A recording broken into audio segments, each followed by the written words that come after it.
Everybody wanna feel like free. All right, the Jamaica Association of Vintage Artists and Affiliates, JAVA, wants our music greats to be acknowledged, as they should, with the country's very own Walk of Fame. Similar to the popular Hollywood Boulevard stars, but I like that because sometimes we argue about Grammy, we argue about everything that happened over there, and we need to start doing things here. So to tell us more about this project is Chairman at Java, Frankie Campbell. Morning, my friend. Morning. Glad you're here.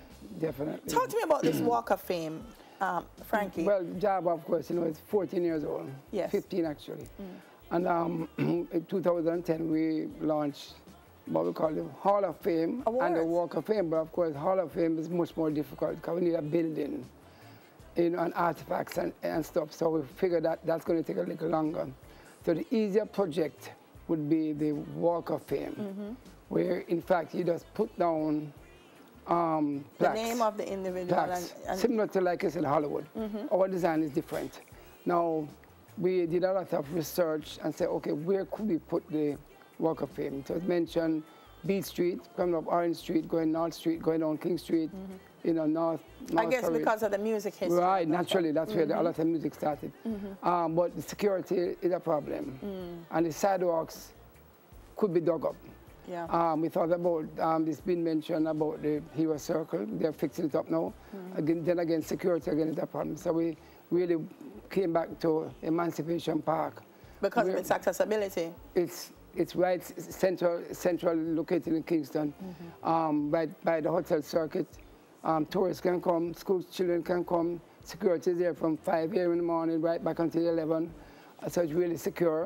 Where in the park would it be? It's on the outside, on the sidewalk. Okay, so it wouldn't interfere with the no, okay. nothing to do with inside. Because when I read it, that's what I thought. I said, Lord, Frankie, you want him to dig up the running track and no, so it's on the outside. Definitely not. So we're talking about outside. We're not interfering with the runnings of the park at all. So therefore, what we do, they are established there already, placed.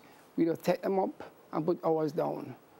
Of course, we work with the logistics in terms of how long that would take and what kind of, it wouldn't be very disruptive. Yeah. Because we'll obviously work it out with the engineers. So that means it's an easy process, take up, put down. So not like, you know, you're working on a bridge or something that's going to take 6 months.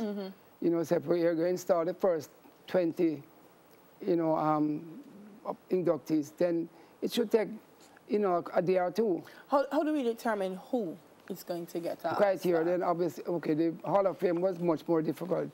You have to be in the business for 30 years. And, you know, you have to be really established and you know, made some really big impact. Right. Jamaica and international, but mainly Jamaica. The Walk of Fame is simpler. If you are in the business for 15 years or more, then you can be inducted in the Walk of Fame, because obviously it's a simple situation whereby you have the name of the person, the design, the year that they started, and what they do in the business. What's their if they are singers, if they are musicians, if they are you know, artists, whatever, producers, right? We in fact inducted the first 32 in the Hall of Fame, and those would naturally be the first inductees in the Walk of Fame, naturally, because anybody who's obviously in the Hall of Fame would naturally be on the Walk of Fame. What are some of the people that we're talking about? We're talking about, what we did was started with the early people. Okay. Because if the generation now, they not really know anything about the early people, and they'll be largely forgotten. So we have to be pushing those. So I was listening. The first set was Lord Flea. Most people don't know who is Lord Flea. Vera John's, you know, Vera John's Opportunity Hour. That's right. Count as the Alpha Boys School, the Wailers, naturally.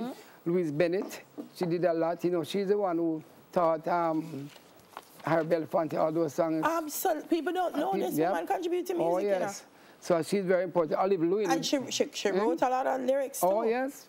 And, of course, our shows was also involved in a lot of singing. Yep. Olive Lewin, who did that fantastic research on Jamaican folk music. Clement Dodd Coxons, naturally. The Scatterlights, Duke Reed, Ernie Rankin, Derek Morgan. That was the first set. And then, of course, we went on to Sonny Bradshaw, Bob Marley himself. This time he was inducted earlier with the Wailers. Franz Quintet, you remember those? Yeah, man. Otis Wright, Mertone Music, Jimmy Cliff, Prince Buster, Byron Lee, Alton Ellis, and the last... That's nice. It's a nice group. Yeah, I mean, it's top of the line. You know why it's important, Frankie? I watch even School Challenge Quiz. Yeah. And sometimes I hear the music come up and they ask the names. And when I hear some of the names, and I don't blame the kids, they just don't know. And I think this is a great way to open a national conversation about our artists. But here's the problem now. I'm going to play devil's advocate. Because when they put in Emancipation Park, the idea and the concept of the park was about freedom, and there's this kind of West African linkage. They have the symbols in the park and so on. Devil's advocate. What if somebody say, Frankie, but what Walk of Fame? Who's our biggest freedom fighter in music? Who did Nelson Mandela listen to when he was on Robben's Island? Who? Bob Marley. Music. I remember what Nelson said when he came to Jamaica. That inspired him. Our musicians have been at the forefront of the fight for freedom. That's right. For many countries. Music. Yeah. All right. We have been, music and sports been pushing Jamaica's image, the brand Jamaica for years. Yeah. You know, Marcus, sports been getting much more than us. They have statues. They have schools named after great sporting heroes, and I have nothing against that. What do we as musicians have? Not one school has been named after a musician, and we have one statue. So therefore, we want to do our own thing. We don't have a Bob Marley school. I don't know about that. You could tell me if you have a Bob Marley school. Maybe Bob Marley Foundation have a school. You tell me about that. But you understand, like, when the high schools have named after performers. Yeah. You know, Merlin Lottie and Dan Quarry, etc. And look, when statues you have. So therefore, we have to do something for our heroes, our musical heroes. And if we don't do it now, Delia, bear in mind that a lot of these earlier pioneers will be forgotten. Totally forgotten. And the music will suffer, because we're not going back to it. So we have to go, Frankie, but the biggest question I want to ask is, what is the holdup? Why I have no idea, because we're not asking government for any money. All we want is permission to use the space. We're not asking them for any major input. Of course, if you get help from the private sector and government, it would be great. That's what but it's not dependent on that. No, it's not dependent. So you're just waiting on the government to give you the go-ahead. Give us permission to use the outside of the park.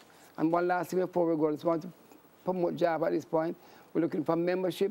Once you like Jamaican music and you want to preserve that music, you can always be a member of Java. You don't have to play an instrument. You could even be tone deaf. Yes. You can come and be a part, because our mandate is to preserve the musical heritage, our music, right? And that is what we're trying to do. Well, the NHT is responsible for the park, which is Prime Minister Wholeness Portfolio, and Miss Babsy's Entertainment.